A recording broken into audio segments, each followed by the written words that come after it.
नमस्कार, ये आकाशवाणी शिमला है। अब आप राजकुमारी चंदेल से कोविड-19 पर विशेष समाचार सुनिए।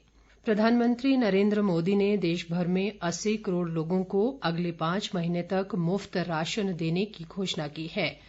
कल शाम राष्ट्र को संबोधित करते हुए उन्होंने कहा कि प्रधानमंत्री गरीब कल्याण अन्न योजना का इस साल नवंबर तक विस्तार कर दिया गया है। सरकार द्वारा इन 5 महीनों के लिए 80 करोड़ से ज्यादा गरीब लोगों को हर महीने परिवार के हर सदस्य को 5 किलो गेहूं या 5 किलो चावल मुफ्त मुहैया कराया जाएगा। साथ ही प्रत्येक परिवार को हर महीने 1 किलो चना भी मुफ्त दिया जाएगा। प्रधानमंत्री गरीब कल्याण अन्न योजना के इस विस्तार से 90,000 करोड़ रुपए से ज्यादा खर्च होंगे। प्रधानमंत्री ने कहा कि पिछले 3 महीनों में करीब 20 करोड़ गरीब लोगों के जनधन खातों में 31,000 करोड़ रुपए अंतरित किए गए।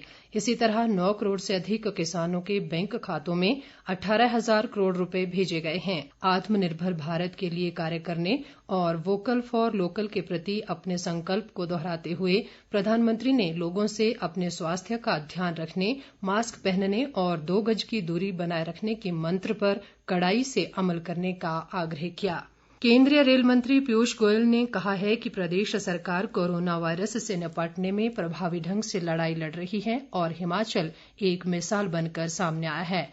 कल नई दिल्ली से मंडी संसदीय क्षेत्र की वर्चुअल रैली को संबोधित करते हुए उन्होंने कहा कि प्रधानमंत्री नरेंद्र मोदी के नेतृत्व में देश सुरक्षित है। उन्होंने कहा कि भारत जिस तरह से कोरोना महामारी से निपटने के प्रयास कर रहा है वो पूरे विश्व के लिए एक मिसाल बनकर सामने आया है।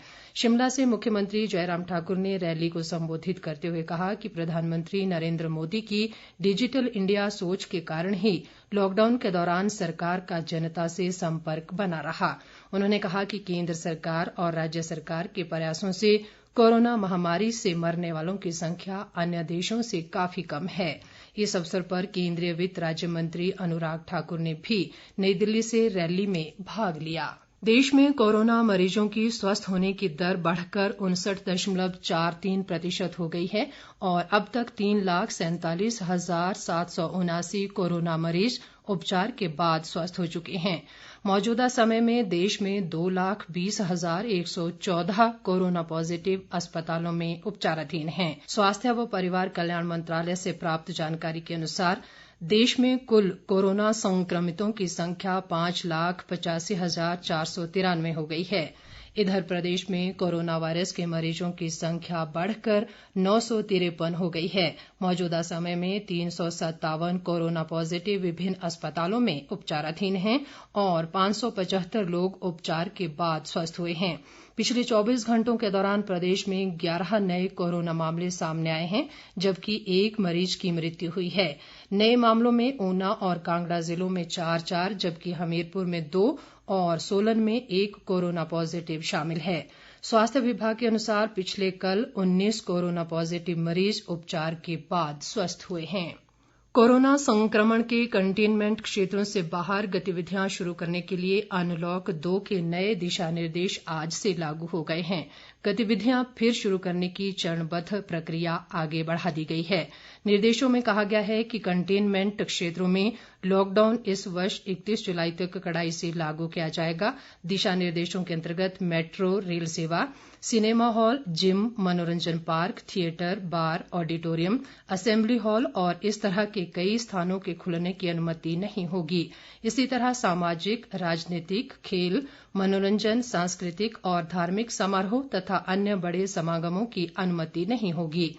गृह मंत्रालय ने कहा है कि इन गतिविधियों को छोड़कर कंटेनमेंट क्षेत्रों से बाहर अन्य सभी गतिविधियों की अनुमति रहेगी, जबकि स्कूल, कॉलेज और कोचिंग संस्थाएं 31 जुलाई तक बंद रहेंगी। हमीरपुर उपमंडल की बगवाड़ा पंचायत के 2 गांवों को कंटेनमेंट जोन से विमुक्त कर दिया गया है। जिला दंडाधिकारी हरिकेश मीणा ने कल इस संबंध में आदेश जारी किए हैं। आदेशों के अनुसार कोरोना संक्रमित मामले सामने आने के बाद बगवाड़ा पंचायत के गांव समलेहड़ा तथा गहरी गांव के एक वार्ड को 16 जून को कंटेनमेंट जोन घोषित किया गया था।